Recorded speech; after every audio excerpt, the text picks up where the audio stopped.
Hello and welcome to another installment of Phish Fear Us. I'm co-founder Daniel Metcalf of the company Cyberfin, who relentlessly protects you from cybercrimes and regulation fines. The reason for our Phish Fear Us episode today is we saw a nasty phishing email that came over to one of our other clients, and I wanted to show you because it's so apropos for the time of year that we're in. It's benefit season. It's time for us to all renew our medical benefits. We're constantly getting emails probably from HR and other departments. And as some of you know, one of our large customer bases is the insurance industry, insurance agencies and brokerages and companies, and specifically those that sell group benefits. This could be a potential area that criminal is going to focus on your email address, your email credentials, or spoofing you as a way to get into your client base or to try to get into a different company or even harm yourself. So I'm going to show you a little bit about what this particular attack looked like. Now, it's not the best one that I've ever seen, but it really involves some of the new tactics that criminals are using from a phishing standpoint to try to get around some of the tools and some of the security tools that are out there that might not be layered together and not might be user based, but and so that and not having somebody look at it 24/7, so that it kind of slips through the cracks, especially if it's going to direct to an employee instead of an owner or CEO or somebody in the IT department for that matter. So I'm just going to quickly start by sharing this email here. And what you're seeing is an email that was received. And if you look at it, it's the subject line, hey, open benefits enrollments for Daniel.Metcalf and Instinctive IT states all employees must complete their enrollment before August 7th, 2023. All right.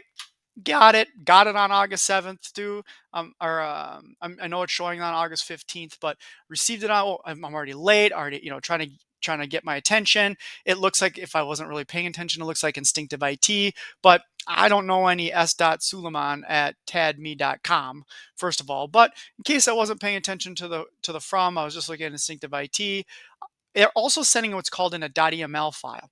So the reason why this is dangerous is many security tools do not filter out for .emls, because forwarding an email attachment like this happens all the time. And plus, it's not it's in the standard Word, Excel, even PDF, whatever it might be. So it slips through a lot of the cracks, and because it looks more like a condensed version or an attached version of an email. So if you open it up, looking at the preview, I'm like, oh, now it just says Instinctive IT in my name. So if I scroll over the two, it doesn't really do anything. Okay, right? That's a way of hiding who it's really from. If you're looking at, what the filtering tools might look like, or even as an employee, I'm supposed to be scrolling over and looking to see who it's actually from, right? Now, the other thing to think about is if I'm paying attention, if you will, and I'm not super busy, I might even say to myself, do I remember our benefits coming from a tad.me, right? And if I'm working with a reputable agency, I'm not going to be getting an email address that doesn't have the name of that agency in the domain, right? Like at such and such insurance, or at this benefits group, or whatever it might be, .com or .net, instead of this tad.me. Like, why would I be getting something from a Apple account or a .me account, something to that effect, right?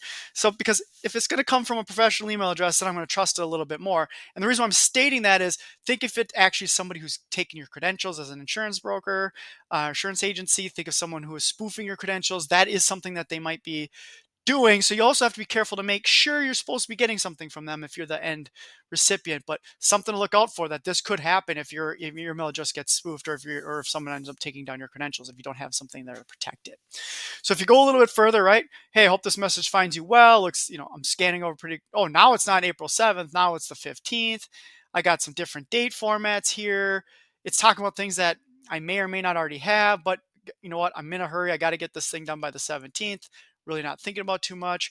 And I go and I try to click on. Now, I wouldn't suggest this. See, it's trying to download something into which is in an HTML format, right? So again, it's not getting downloaded to a typical, trying to get downloaded to a typical type of attachment format, right? It's doing it as something that's going to the web.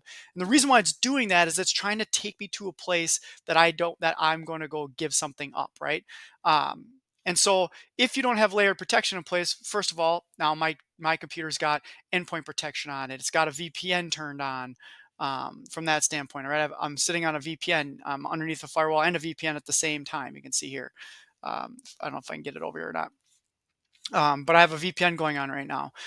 So I'm protected from that aspect if I'm going to the wrong place on the internet. I've got endpoint protection on my computer. So yeah, I clicked on something. I'm an employee. Boom. I'm one of your employees. I clicked on something. I might hit download all, right? And I've downloaded something nasty at this point. Um, I can get into my downloads and I see it. I'm like, well, that's weird. Here's my instinctive IT benefits enrollment form. Click on it, and now it's asking, well, you need me to open it up on the internet? Okay, all right, that's fine. I thought it would be a document. It must be an internet document. How safe? It's in the cloud, right? Yeah, let's just open this on Edge and see what happens.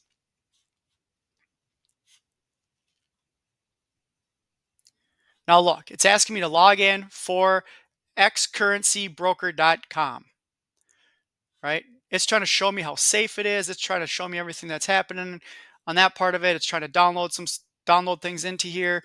And right now, it's trying to trick me into saying, "Oh, hey, it's reading my browser." So what it's doing is that was reading my browser, saw that I have a Microsoft account.